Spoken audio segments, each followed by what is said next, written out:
ఆప్ కి అదాలత్లో film star Ranbir Kapoor గారి మీద ఆరోపణ. ఈయన పెద్ద పెద్ద స్టార్స్ తో తలపడుతూ ఉంటారు. రణబీర్ గారు, మీరు ఏమన్నారంటే ప్రపంచంలో నేను చాలా పెద్ద యాక్టర్ని, తర్వాత ప్రపంచంలో చాలా పెద్ద ఫిలిం మేకర్ అవ్వాలని అన్నారు. అది కొంచెం ఓవర్ అనిపించలేదా? చూడండి సార్, ఇది నా లక్ష్యం. నేను అక్కడికి వెళ్ళి చేరాలి. దీని వెనక చాలా హార్డ్ వర్క్ ఉంటుందని నాకు తెలుసు. చాలా సంవత్సరాలు పడుతుంది. మీకు షారూక్ ఖాన్ కానివ్వండి, సల్మాన్ ఖాన్ కానివ్వండి, అమీర్ ఖాన్ కానివ్వండి, వీళ్ళ వెనక చాలా హార్డ్ వర్క్ ఉంది. వాళ్ళు చాలా సినిమాలు చేశారు, చాలా హార్డ్ వర్క్ చేశారు. సో ఇది నాకు ఒక డ్రీమ్. నేను అక్కడికి వెళ్ళాలనుకుంటున్నాను. ఎంత సమయం పట్టినా, ఎంత కష్టపడాలన్నా నేను కష్టపడతాను. లేదా మీరు ఇలాంటిదేదైనా అంటారా, షారూక్, సల్మాన్ వీళ్ళకి వయసు అయిపోయిందని? లేదు సార్, నేను ఎప్పటికీ అలా చెప్పను. నేను చాలా రెస్పెక్ట్ చేస్తాను. ఈ ముగ్గురు యాక్టర్స్ వల్లే నేను బాగా ఇన్ఫ్లుయెన్స్ అయ్యింది. నేను పెరుగుతున్నప్పుడు వీళ్ళు మా యంగ్ స్టార్స్.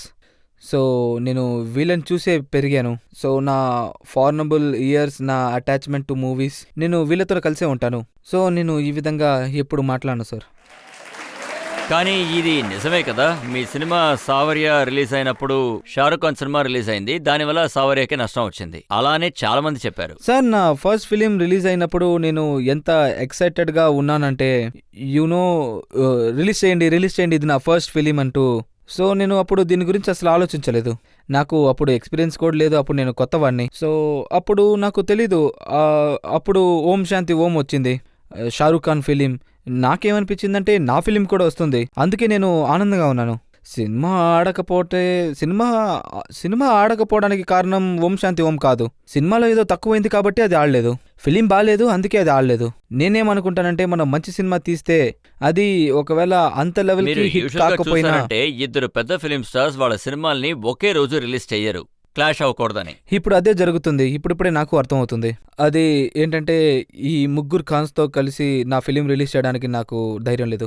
నాకే నష్టం వస్తుంది, ఎందుకంటే వాళ్ళందరి యొక్క ఫేవరెట్ స్టార్స్. మీ రాక్ స్టార్ రిలీజ్ అయ్యేటప్పుడు షారూక్ ఖాన్ గారిది రావణ్ సినిమా రిలీజ్ కాబోతుంది. అందుకే మేము 2 వారాల తర్వాత వద్దాం అనుకుంటున్నాం. ఎందుకంటే రావణ్ చూసే వాళ్ళు 2 వారాల్లో చూసేయండి, ఆ తర్వాతే మేము వస్తాం. ఒకేసారి రిలీజ్ చేయడం అనేది మంచి విషయం కాదు. ఎందుకంటే బిజినెస్లో చాలా లాస్ వస్తుంది. సో 2 వారాల తర్వాత ఏం జరుగుతుందో చూద్దాం.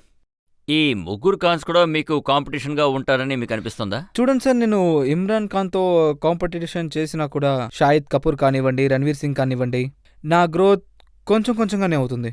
ఒకవేళ నా మైండ్లో నేను ఇలా అనుకుంటే, అమితాబ్ బచ్చన్తో పాటు కాంపిటీట్ చేయాలి. అప్పుడు నా గ్రోత్, అది నేను విజయం సాధించలేను, కానీ నాకంటూ రీచ్ అయితే వస్తుంది కదా. అప్పుడు నేను ఇంకా ఎక్కువ పని చేయగలను, ఇంకా బాగా కష్టపడగలను. సో నేనేమనుకుంటున్నానంటే, నా కాంపిటీషన్ అమితాబ్ బచ్చన్ సార్ దగ్గర నుంచి దత్ సార్ వరకు, ఈ యాక్టర్స్ అందరూ కూడా నాకు కాంపిటీటర్సే.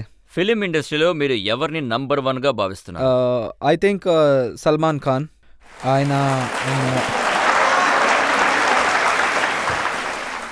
ఆయన మన దేశానికి అందరికీ నచ్చిన సూపర్ స్టార్.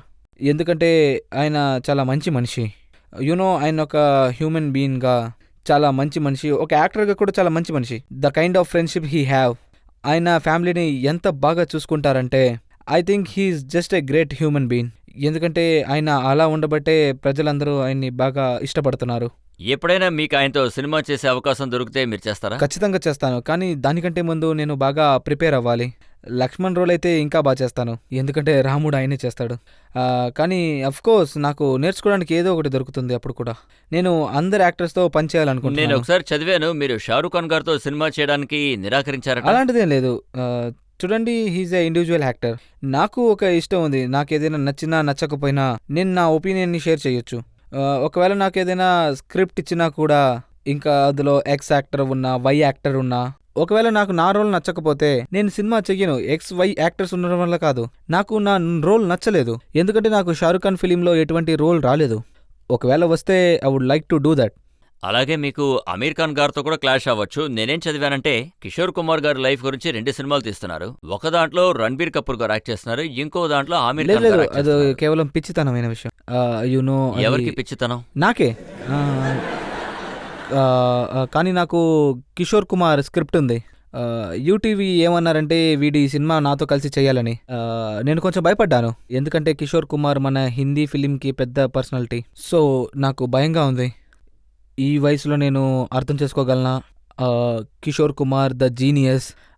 అమీర్ ఖాన్ గురించి చెప్పాలంటే I don't think he's doing this film. ఆయనతో అడిగారు కూడా, ఆయన దగ్గర పర్మిషన్ తీసుకున్నారు, మీరు చేయకపోతే నేను చేయొచ్చా అని.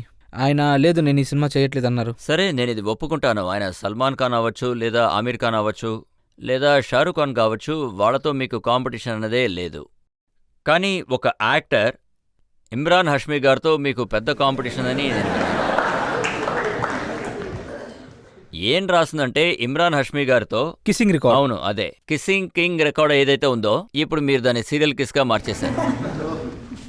అది అలా అయిపోయింది. ఎందుకంటే ఒక పెద్ద లిస్టే ఉంది. అంజానా అంజానీలో, రాజనీతిలో ప్రియాంక చోప్రా గారితో, అమెరికన్ యాక్ట్రెస్ సారా థామ్సన్ గారితో, ఇప్పుడు రాక్ స్టార్లో మళ్ళీ కిస్సింగ్ సీన్స్ ఉన్నాయి, అది కూడా నర్గిస్తో. Yes sir. ఇది మీ డిమాండ్ని బట్టి పెడుతున్నారా, లేదా కథలో ఇలాంటి లేదు, scenes అలాంటిది లేదు సార్.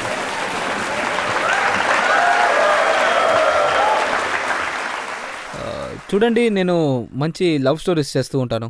సో ఈరోజు మన కాదు జనరేషన్, కాదు, లవ్ స్టోరీస్ మిగతా వాళ్ళు కూడా ఐ చేస్తున్నారు. నో సార్, కానీ మన యంగ్ జనరేషన్ లవ్ కొంచెం ప్రోగ్రెస్ అయ్యింది. ఇంతకుముందు ఇలాంటి సీన్స్ చూపించడం అనేది కొంచెం ఎంబారస్మెంట్గా ఉండేది. ఫ్యామిలీ ఆడియన్స్ చూస్తారా లేదా అని. అందుకని నేను ఈ కిస్సింగ్ సీన్స్ అన్నీ ఉంచాలని చెప్పను, వాళ్ళని కిస్ చేయాలి వీళ్ళని కిస్ చేయాలి అని. నేను సెట్కి వెళ్తాను, ఈరోజు ఈ సీన్ ఉందని నాకు తెలుసు, ఇంకా నేను చదువుతాను, ఒక సీన్గానే దాన్ని చదువుతాను. ఇలా అనుకోను, ఓకే ఈరోజు కిస్సింగ్ సీన్ అని. అలా ఎప్పుడు జరగలేదు.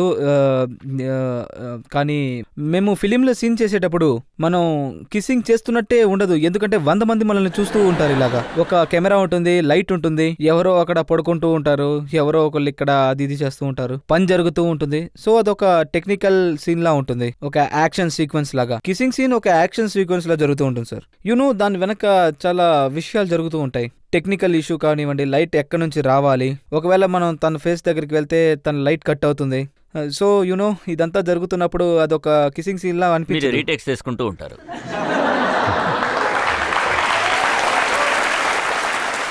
చూడండి సార్, నేను ఒక మంచి కిస్సర్ అనేది ఒప్పుకుంటాను, ఒకే టేక్లో చేసేస్తాను.